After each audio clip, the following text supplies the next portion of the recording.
for Thursday, February 24th, 2022. The Board of Education makes available at least one current copy of the Open Meetings Act, which is posted on the west wall of the meeting room and accessible to members of the public.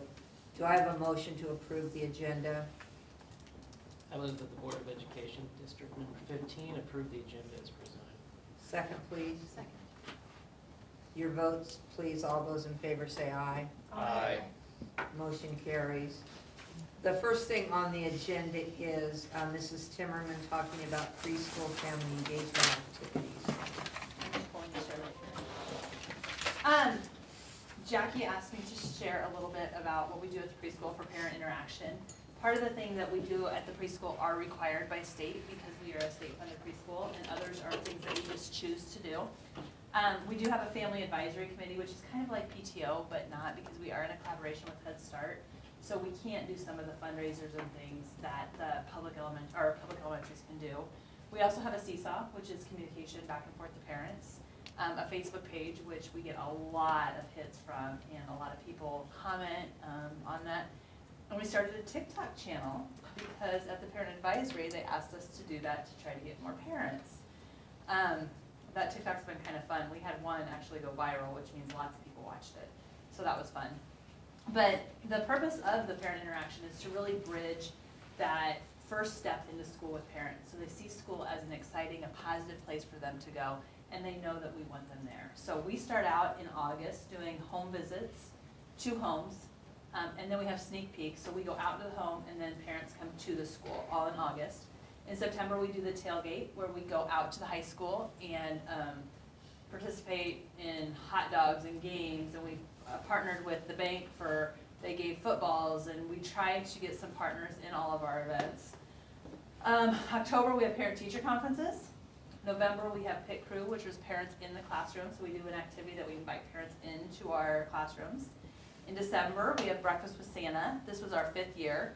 Last year, not in 2020, I mean COVID, we served 300 breakfasts.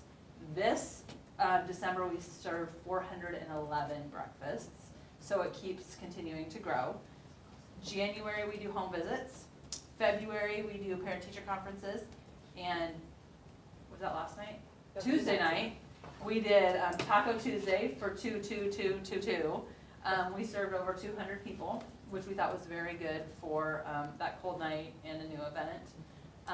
Next Tuesday, actually, we have Dan St. Romain coming. Dan St. Romain is a national speaker. At the beginning of the year, our teachers really talked about how do we help parents understand the importance of setting schedules? How do we help parents understand the developmental processes of which kids go through? And so sometimes experts are people that are like 15 miles away from us, even though they're saying the same things. So we thought Dan St. Romain is a practical guy who sends in message that's easy to understand. So through our Sixpence as well as our public funding, we're able to bring Dan St. Romain. Tuesday, he's gonna come and spend time in classrooms with our teachers, talking about interactive read-alouds and how to reach those tough kids. Then Tuesday night, he's going to do a public presentation where we have food and childcare for parents, as well as then a presentation to parents. And then Wednesday, he's doing a full day. This is really like, I'm gonna put this paper over my head. He does a full day presentation to our teachers, and we offer that to area schools as well, and only one of them are coming. Preschool paras have to have 15 hours of in-service, so those 6 hours of in-service will count towards that too. So super excited about that opportunity. In April, we celebrate Week of the Young Child. Again, we've partnered with area people to provide that for families. Monday is Music Monday. I think you guys have heard me talk about this. And we actually got the string beans to come on Monday, so I'm super pumped about that. Tuesday is Tasty Tuesday, which is food. I don't have anything planned. That's still April. But Wednesdays, we work together Wednesday, and we're doing Putting with a Purpose. And so we have asked area, clubs, businesses, agencies, not businesses yet, agencies and people that would partner with families to sponsor a 8x8 putt-putt golf hole. And we said, do whatever you want, but the goal is to have families be able to come to this event and see all the opportunities that they have in Beatrice to help their family. So we've sent it to like WIC, Mother to Mother, Willow Center, the food pantry, all those places that if someone needs help, they at least see them there. They may not grab the pamphlet, they may not interact, but they know they're there, and also for the other agencies to see what's happening in Beatrice and reach out to those. So I'm super excited about that. We have 6 holes and 3 of those being our high school and 1 of those being the preschool. So we gotta do a little legwork, but that's not until April. We're good. And then May, we do our picnic at the end of the year. So lots of opportunities for our parents to come in and us to go out. And George, sorry, I'm talking too much. We did a survey yesterday, and because I just kind of wanted to see Taco Tuesday. It's simple stuff, like they put beads on a pipe cleaner, they put gel in a bag and put food coloring in it to squish. We did serve tacos and they made it, and parents were like, oh my gosh, you're gonna let them make their tacos? Yeah, it's fine, it'll all clean up. But some of the feedback, no negative feedback at all from the survey, but we'll attend all that come our way. We have so much fun at each event. Thank you for taking all of the time to put everything together. Another parent says, we have loved all of the family events. And another one said, I love how the preschool includes families and offers events in our lives. So I do take great pride in making that connection, and I hope that continues to grow. So, questions? No? Let us know. All right. Not to put you on the spot, but how's the Sixpence program? Oh, amazing. Sixpence is blossoming more than we could think of. Right now we're full. Capacity's 12, we have 14, and we have a wait list. Karen has a huge heart, and Karen doesn't know the word no. And when there's families in crisis, she's there to help. An example of that is the infant formula recall. She contacted every family immediately. The families that couldn't, she went and found resources for them to get formula so the babies would get off of that right away. Sixpence is involved with all of this as well. We have our first visit the end of March where they come through and go through all of our stuff, but as talking on the phone, they're like, for a first year program, they're like, you're doing amazing things. We're gonna start a diaper bank with the Willow Center, and we need to talk to Mother to Mother yet, and collaborate with people throughout Beatrice so that we're serving together and work in collaboration. Actually, yesterday we had our first collaboration lunch with all the home visitors in Beatrice, so it's big to me that we're not all doing our own thing, but we're working and serving people together. So we had Head Start and Healthy Families and EDN together, and we served them lunch, just so people could come together and talk and say, this is what we do, this is what you do, okay, let's work together. If you can't serve them, can we serve them? And it was fun to just get all the home visitors together and talking. So, no, you guys are welcome to come in. Our Sixpence area is really cool. I don't know if, I can't say that, but we serve all kinds of different people, and people are learning that we're there to help. And so parents in crisis have called us and said, hey, you have the Sixpence, how can you help us? And so we've been able to outreach like in trauma quick and help people. So it's an exciting thing. Don't be surprised if I'm coming back real soon and saying we need an expansion because we need more. So I like to do that, right? I like to just have and say more. But I think it's doing great things. So good. Any other questions? Sorry. Thank you. Thank you. Dr. Nielsen is going to now give us a site planning update. Okay, so strategic planning finished. We approved the strategic plan. Now it was time for us to dig deep into the strategic plan and build our site plans. And on January 12th, Matt Domney came back and we worked with Preschool. We worked with Missy Timmerman and her group to develop the site plan for the preschool. This plan is meant to enhance and to support the whole strategic plan. It's meant to look at that preschool perspective and figure out what can we do from the preschool lens to really help and support those pieces that are in all of our 5 strategies. So our preschool group did a fantastic job, and one of the things that we continue to look at with the preschool group is, remember, this is about what we can control. So there are times where when we're looking about, recruiting, retaining high quality staff, we did put pieces in there to really examine wages, salaries, in those realms. But that's not something necessarily a preschool building can control or an elementary building. So those are things that would be left out that would be more so at that district level. But there are pieces in there that during interviews, providing that positive presence, making sure that we have materials to provide with the recruits that come in, or going to recruitment fairs, you know, going to the colleges and participating in those visits, and maybe having a representative come from a particular level. So they have gone through that. On Monday, we were able then to take, it was Missy, Danielle, and myself, we were able to go and then develop the high school site plan, the middle school site plan, and then the Beatrice Elementary site plan.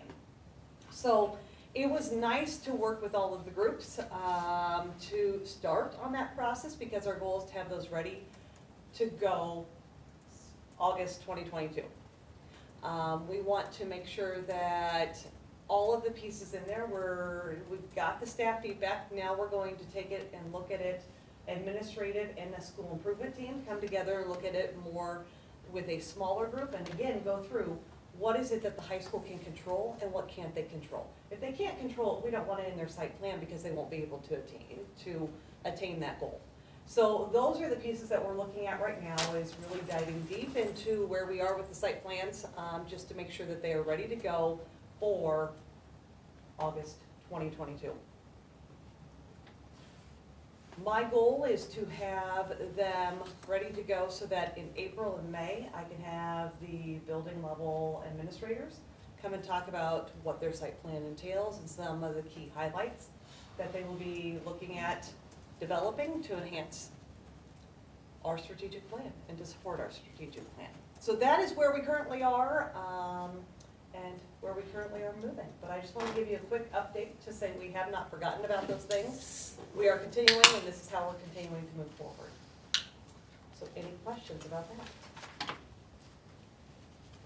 It's just really lay out the accountability factor with the strategic plan of who's responsible for what, at what time, and establish a timeline to make sure that the strategic plan is moving forward that was worked on this fall. Absolutely. Plus, it gives ownership to every single person in our district, and that's the cool thing, is it's not just a district strategic plan.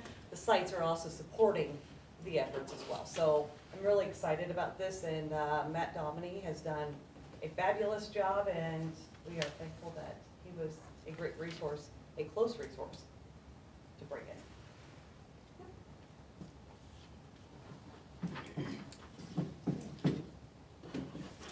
Mr. Alexander's gonna give us a policy update on the, no, No. Dr. Nielsen's gonna talk about instructional rounds with principals. Okay. I'm tired of hearing you talk, apparently. No. Yeah, I know. I was actually pretty short on my last one, so. Great, now you're going. Here we go. Okay, so, this year with our ESSER funding, we were able to bring in a Toby Bose, and Toby Bose used to work for ESU 6 and be kind of their curriculum head. He has since resigned that position and moved on as a Marzano associate. So he is helping us in the realm. We brought in Chad Dumas to work. I talked about the PLC leaders. I talked about that last month. We are now working with administrators as well. So this is us working with administrators to build their understanding of their feedback and their questioning strategies to help teachers grow. So it really is providing the depth of knowledge for them to help them understand what is our instructional model, what are the instructional strategies on our model, and how are you helping our teachers understand those pieces? How are you helping them improve their instruction in the classroom? So we have, starting in November, January, February, we'll do March and April. Toby has come for 2 days, and we have spent time within 3 classrooms, probably at every building. We'll go do observations in 3 different classrooms. The observation forms look like this, so they are short and sweet, and we all take notes. We really look at the key instructional element that we're seeing in the classroom. We look at just taking down notes. How many students are there? What are the students doing? What are they engaged in? How engaged are they? What's the teacher doing? What questions are the teacher asking? And then we start looking at, when we debrief, what do we acknowledge? What do we say, you know what, this was awesome, keep going. And then the last part is, what do we coach them on? Okay, but here's maybe a question to consider. Have you thought about this? Or why did you organize your students in those groups? What was your purpose behind that? You know, for example, we watched a classroom today and they were using Kahoot. And so, you know, great application to get students engaged. But then the question becomes, how do you use that to look at the data? To know where your students are? Are they ready for the assessment that you'll be giving them? Or are they not? And if they aren't, okay, what are we doing next? So using those questions to help guide that instruction in the classroom, because it is huge. I mean, that's the only way we are going to improve student learning, is to improve teacher. And to improve, you know, to help teachers grow. So that is the one thing that we are working with our administrative team to say, okay, let's continue to build ourselves, let's continue to push ourselves forward so that we can help our teachers grow as well. So it has been a very positive experience because we've been able to just sit and collaborate and take some time when we know, for example, at one of the buildings today, the administrators were in and out with other issues that have arisen, and so we do know it's hard. It is a hard thing for our administrators to do, is to focus solely on the instructional practices that are happening in the classroom, because there's other things that come in that they have to, other fires that they have to go put out. But it is nice that we have this set time that we try to get together for an hour just to be collaborative and talk and figure out, okay, what's going well in the classrooms, what do we need to improve? And one of the questions we came back with one of the groups today was, okay, what did you do on the last round? What did you do afterwards? The principal talked about how he had specific conversations with each of the individuals that he went to see. He said it was awesome. It was very nice to talk about what things went well, but also what things each teacher could improve on, and the teachers were very receptive to the feedback and very willing and wanting it. And so that is one of the things that we've noticed, is teachers want feedback. Teachers want people in their classrooms, they want feedback. They are open to improving, they want to improve. And so it's been fun. It's been nice to have Toby's depth of knowledge too, because he works with this constantly, and so he can continue to ask questions and help us all grow in this area. As we look forward, we have Toby for this year. It's one of those things that I will put on my calendar to continue to do this next year, because I do think it is very powerful to continue to just collaborate amongst ourselves, to make sure we're all on the same page, and to make sure that we are all understanding what our instructional model says, and maybe understanding the elements, because if we don't understand it as the administrators, it's very hard to help teachers understand how to improve their practice in the classrooms. So that is one of the ways that we are using our ESSER funding, is to help improve our administrators and their understanding.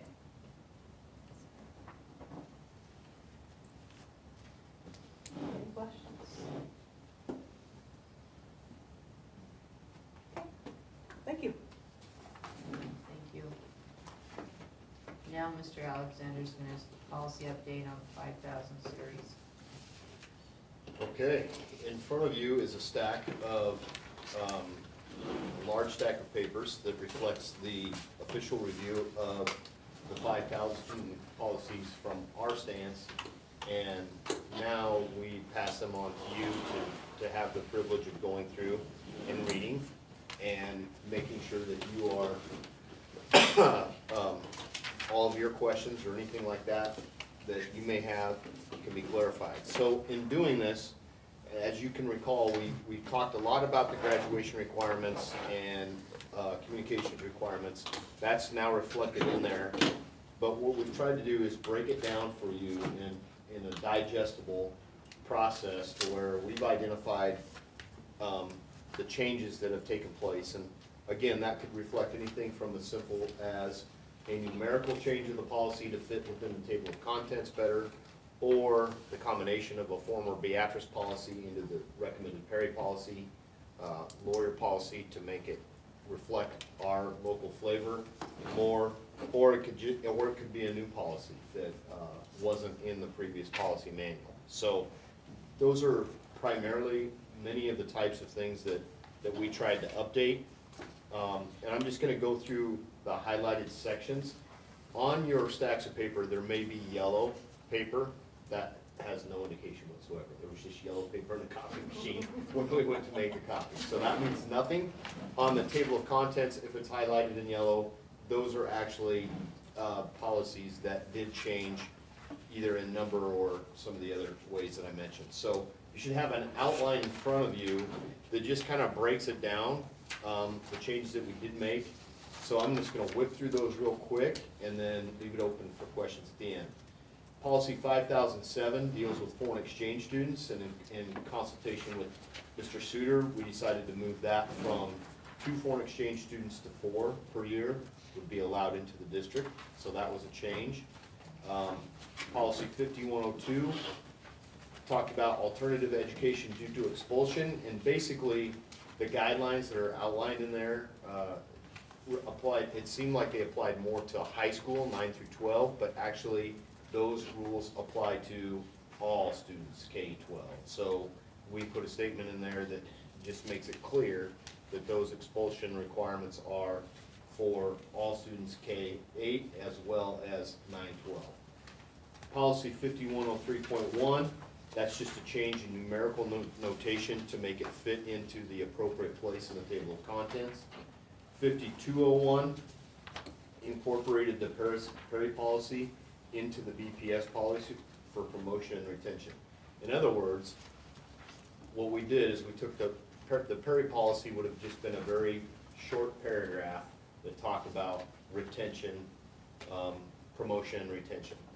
We took what the board previously had under promotion and retention for specifically Beatrice Public Schools and put that into that policy. So that local flavor stays with that policy, if that makes sense. Do you want questions at the end of all of this or as we go along?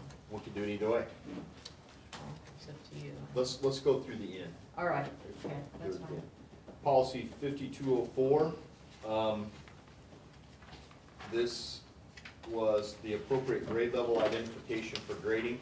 We had grade K4, we had the grade numbers that were not right on there, so we had to fix those. And then policy 5302, we added superintendent designee to that, so Dr. Nielsen, for one of the principals, if need be, could be included in making decisions around student organizations. And then 5401A and 5401B that deal with student discrimination, we added that to the anti-discrimination policy because that's where it fits. Before, those policies were just hanging out there on their own in a different section, or could have even been in a different article. And it made sense to bring them into the actual student discrimination section on policy. And then finally, 5414, on the high ability learner identification, we made some pretty significant changes to. And I'm gonna let Dr. Nielsen just kind of talk about some of the things that she highlighted there. Yes. So we made some pretty significant changes. We've done some different things with our high ability learner program. We've broadened it to become more of an enrichment program.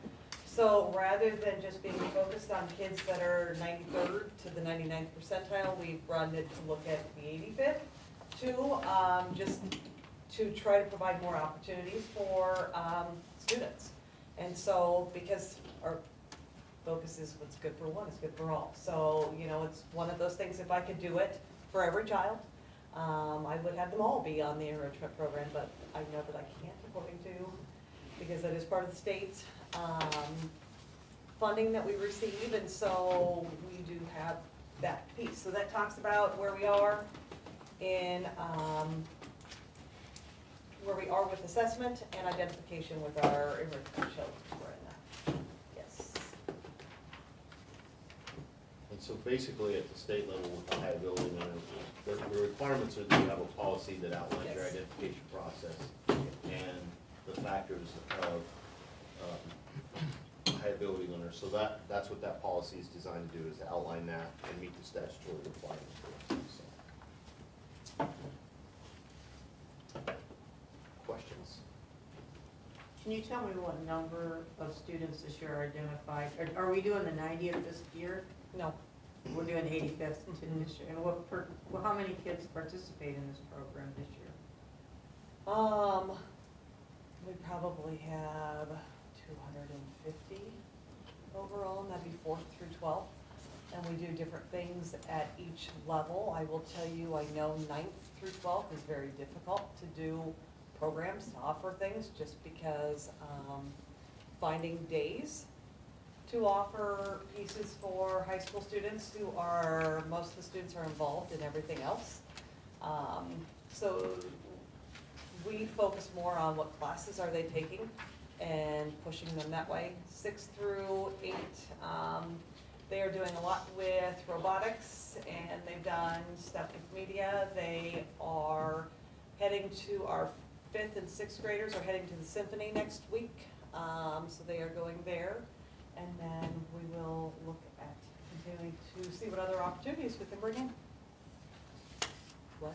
Quiz Bowl. Yes, we did have our 5th grade Quiz Bowl team that went over to Thayer Central multiple times.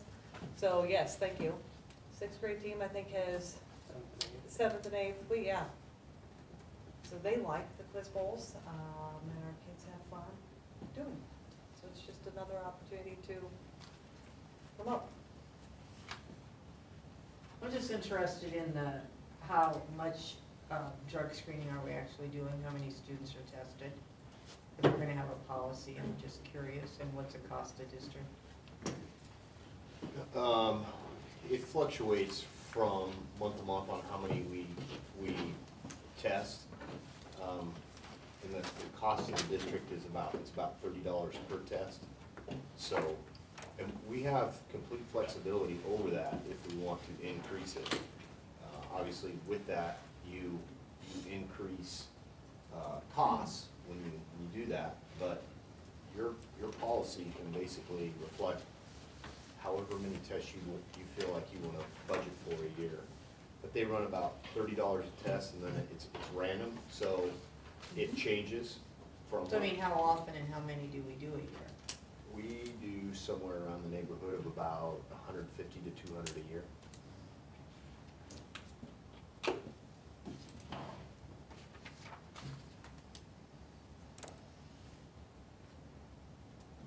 questions? On the grading policy, 5204, obviously I'll read through these more, but this just seems a little vague. Staff members may use whatever method may be determined professionally appropriate.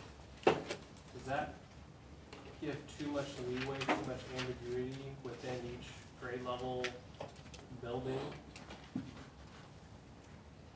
to have equality amongst the grading between teachers? I'm just using, if you look at even high school, you've got multiple English teachers. Are they consistent, or is it still each English teacher can use whatever method they deem appropriate for grading?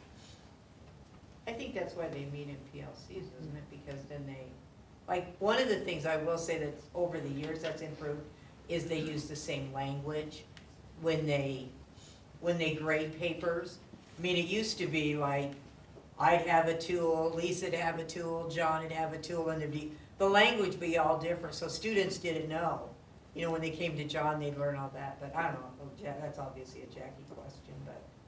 No, they do have similar rubrics that they use, and I do think it is more shored up, so to speak. It is more consistent than it has been, and it has been consistent for, that is one thing that we started working on when I first arrived, and we continue working on. The one piece that we do look at is that formative, summative piece, and really truly identifying that, or at the middle school it's formative, progressing, summative, high school it's formative, summative, and saying, okay, here's where we fall in the realm.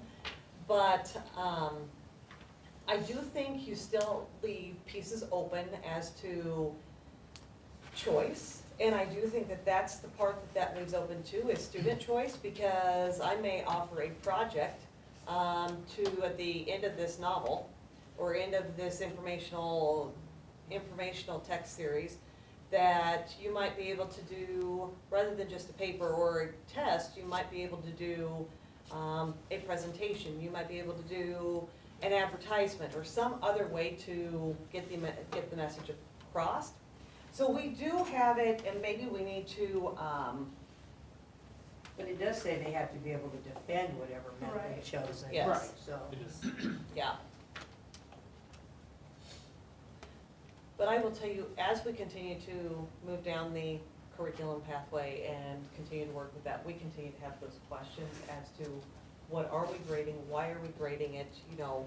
I know that we have had discussions with administration about purposeful homework and, what are we assigning, how are we assigning it, why are we assigning, you know, how are we grading it? Is it graded, is it not? Because that's the other pieces, we know some teachers don't grade homework, the next teacher does. And so how does that look? And so it is interesting, I will say, to continue to have those conversations. I think that we have to, absolutely, but it is nice for students to also see multiple pieces as long as things are clearly defined by the educator and the teacher in the classroom as to these are the expectations and this is why you're doing it and this is how it will be assessed.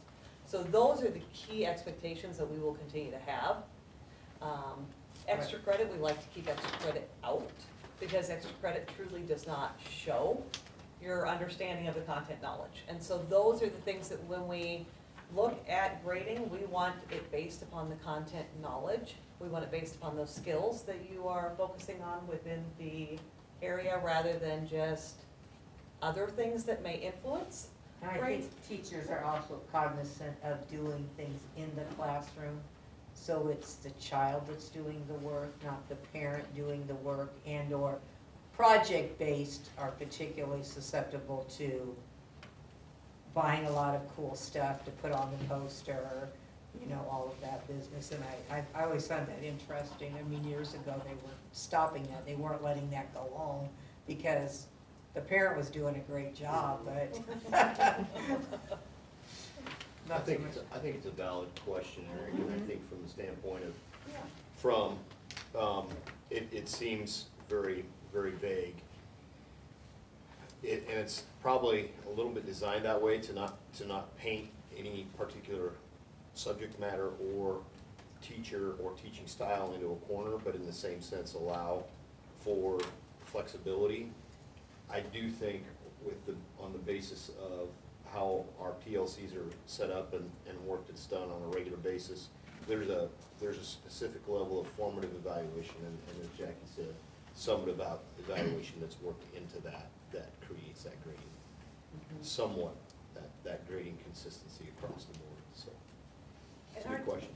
teachers do a nice job because that is the one thing that we don't wanna have is to where Eric's in my class, we have Aaron is in Jason's class, we're both teaching freshman English. And I assign one thing for Eric, Jason doesn't assign it for you, and yet Eric's parents are now calling saying, why does he have to do this? And, you know, the other class doesn't.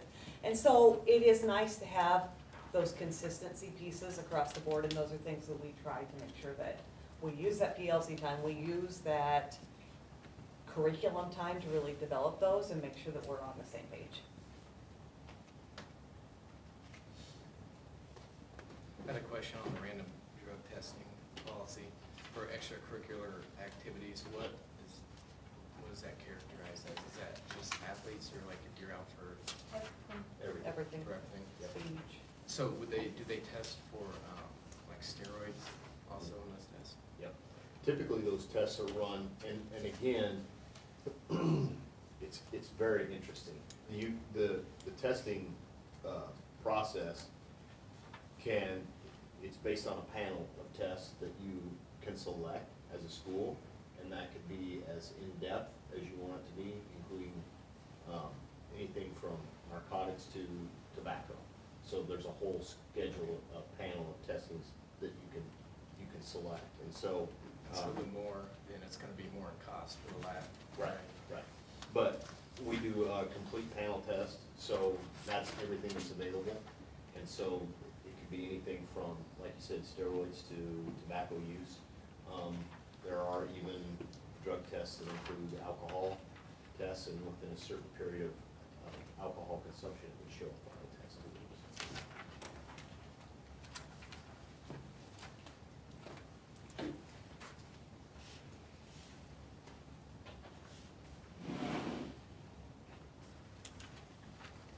So we tried to break those down for you to be as digestible as possible. Again, we just recommend that you take them home, and this is all about students, and they're categorized, you can see the subheadings in relationship to admission and attendance, student discipline, all of those different subheadings, and then the specific policies that are recommended for you. But please take some time and read through them, and if you have questions, don't hesitate to get back to us and ask, and then if there's something we need to discuss further, we'll definitely get it out there for the session.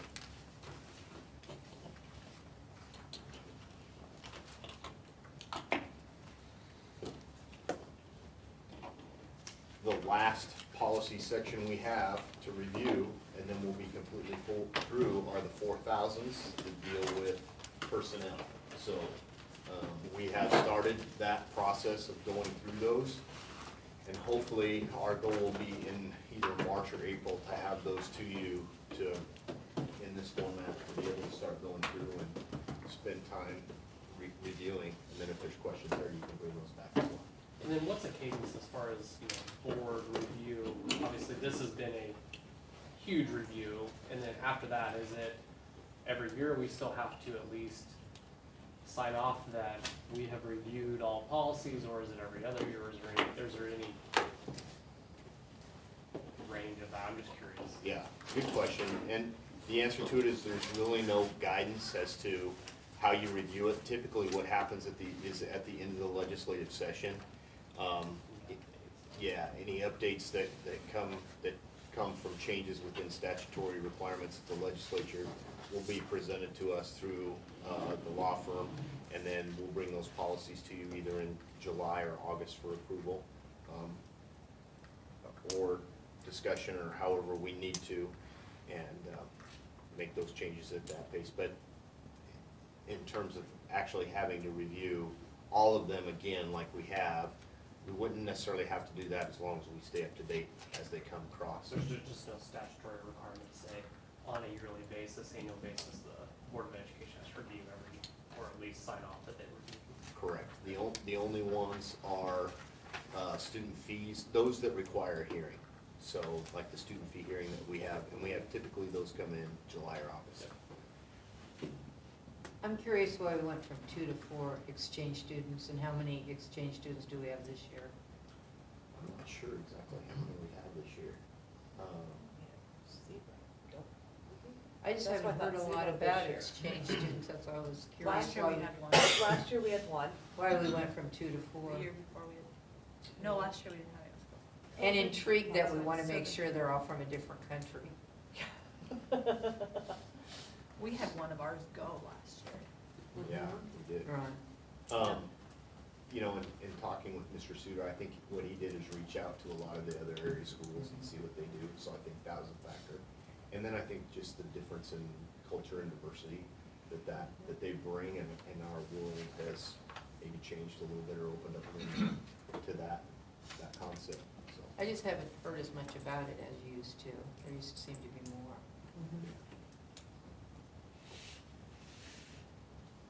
Okay. And then you're gonna continue with the superintendent update. I am. In lieu of sending you an email Friday, tomorrow, or Sunday, or Monday, when they come out, I'm just going to give you this update because it does cover a slew of things that are taking place and that are pertinent, and it's good for you to hear it in open session as well. So, starting down the list, we have received Emergency Connectivity Fund grants that will be allowing for us to purchase 145 new teacher laptops for next year. So that's been a work in progress, applying for that. And many thanks to the central office staff, Jackie Bornemeyer, and everyone has been tremendously helpful in helping us get that done. But basically, through that process of applying for those grants, we'll be able to update 145 new teacher laptops. You'll be seeing that coming in the bills as we move forward, so I want to make sure that you knew that a lot of that is being paid for through the use of the ECF funds. And the issue 5 staff, we appreciate their help in that as well. District office entry protocols. You'll notice if you didn't today, we have completed the door access portion of our upgrade in security to this building. So currently, and we've sent out the message across the district, we're like every other building now where people have to buzz in and they can only access our building through this door. So for staff, they can use their key card, swipe it, and it'll let them in. Just certain staff that have access to this building. Everyone else has to buzz in, and Renee, our receptionist, or Carol, we have iPads where the person who's buzzing the doorbell, their picture will pop up, and then we can unlock the latch and they come in. So that's complete. How does that affect people using the gyms and stuff after hours? They can do, there's one of two things they can do. Keys will still work, so at this point, we're eventually going to phase that out, the keys, as soon as we kind of get everybody used to it. But they can still, once we get the keys phased out, then we will be able to transition them over to checking out a key card, or eventually putting a time in there for whatever their practices may be that in the computer system that will unlock and let them in. So it's set up really nicely for all that. This building is, by the way, because of the foyer entries that are there. It just makes it very, very easily accessible for that. Currently, Ryan McDowell with ESU 5 is working with our architect VCDM for an RFP for the new building that includes internal network cabling and a separate RFP for WAN cabling, which is the fiber internet connectivity requirements for a new building. So this is important because what it does essentially is through the federal Category 2 E-rate funds, we're able to submit this RFP, and then we get reimbursed $218,000 on the backside for the cost of that cabling going in. So that just all factors into a little bit of help in getting the build with the new building, getting that done, and we get some reimbursement costs back for the fiber optic cabling and the network cabling that will take place in that building. In terms of personnel, just a quick personnel update for you. At this point, we have a total of 13 vacancies. I know your sheet says 12, but that changed as of today. We had one more come in. So we have 13 retirees or people who are leaving us for different positions. We've hired back 5 of those positions. So far that's been good, again, from the standpoint of getting out ahead of a lot of other schools and getting our administrators have done a very nice job of getting that information out, and recruitments have been coming in. So we're working towards making sure all of our staffing is ready for the coming year, 22-23, when it gets here. A quick building update. A lot of progress being made on the architecture side of things. Yesterday, we got to have a meeting. We were supposed to have the entire visioning group back, but because of the change in schedule and not having teachers able to come over, we just met with the architects via Zoom, and they presented us with a basic kind of 3-dimensional view of what the building's going to start to look like and what each classroom would start to entail. It was really exciting to be able to see that. So I hate to keep putting that out in front of you and not having anything for you, but they want to make sure that they try and get as many of the questions answered for us as they can as to what our vision is before we put that in front of everybody else, and so that's coming. And then obviously there'll be some review time once we get that done. The construction manager or CMR selection committee interviewed 4 construction companies last week, and the committee felt they needed more information after the interviews. They were good interviews.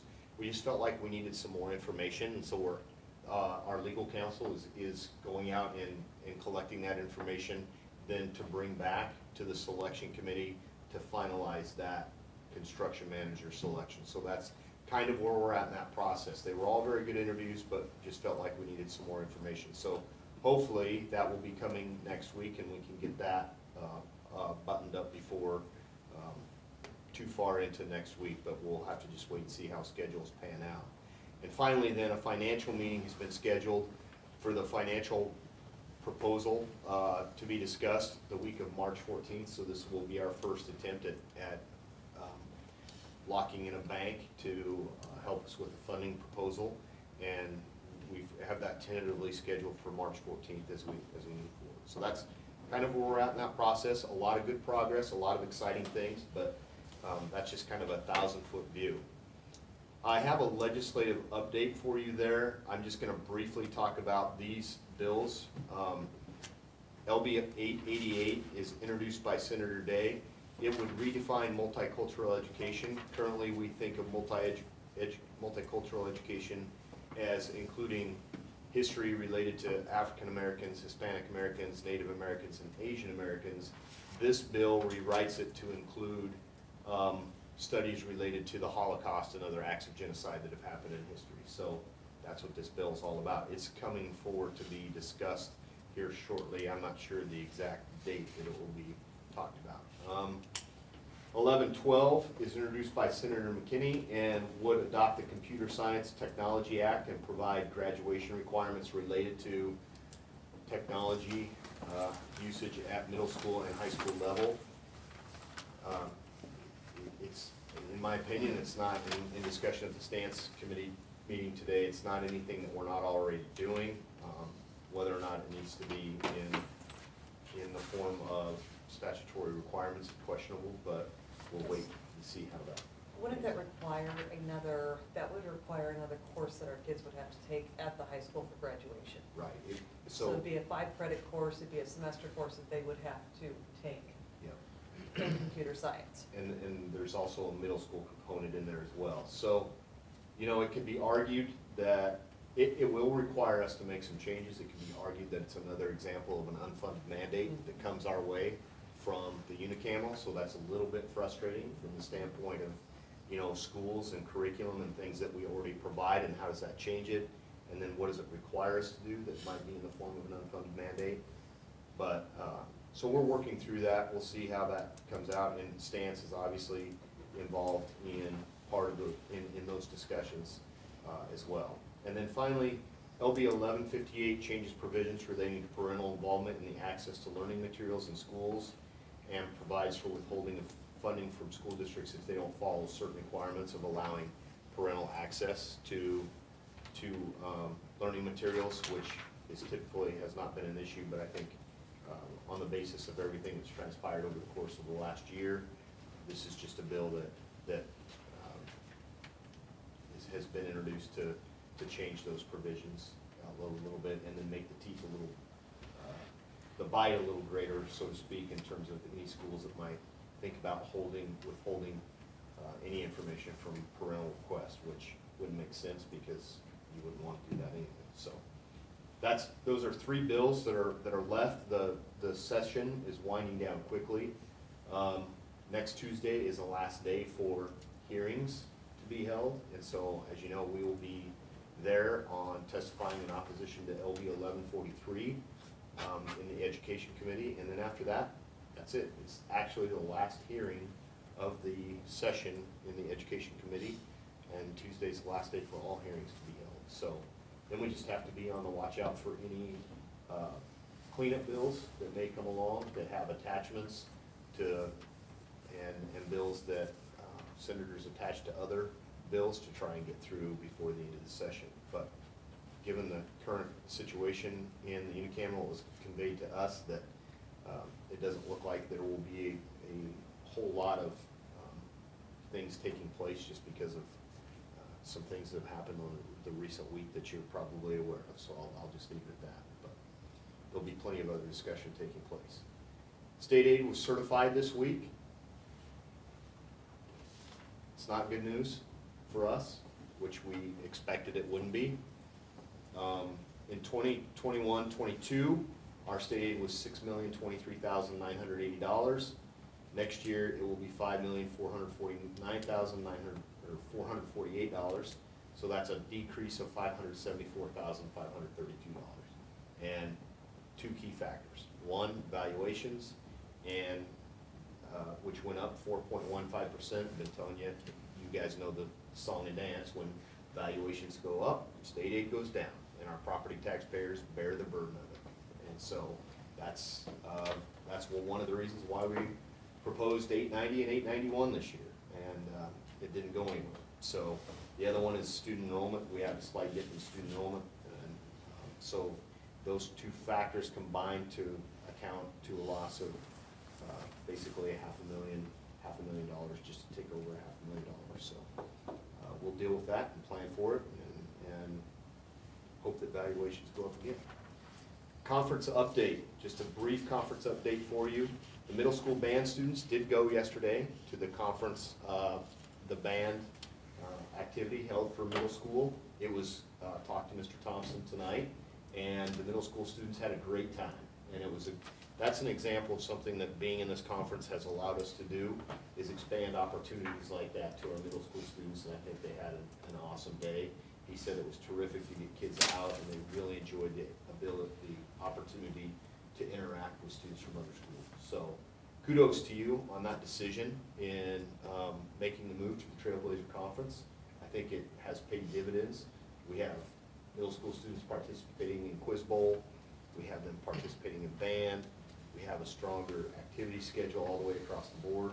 And we found out that we have received another application to the conference just this past week. So we'll be up to our 8 schools, hopefully by the end of the year, if everything goes as planned. Yeah. So that concludes my report. This is the proper time for public questions and comments on any topic. Is there anyone who'd like to address the board? If not, is there a motion to adjourn the meeting? I move that the Board of Education District 15 adjourn. Second, please. Second. All those in favor say aye. Aye. This meeting is adjourned. You didn't ask for a vote. Oh, because I heard everybody say aye. All those in favor? Assumptive eyes. Um,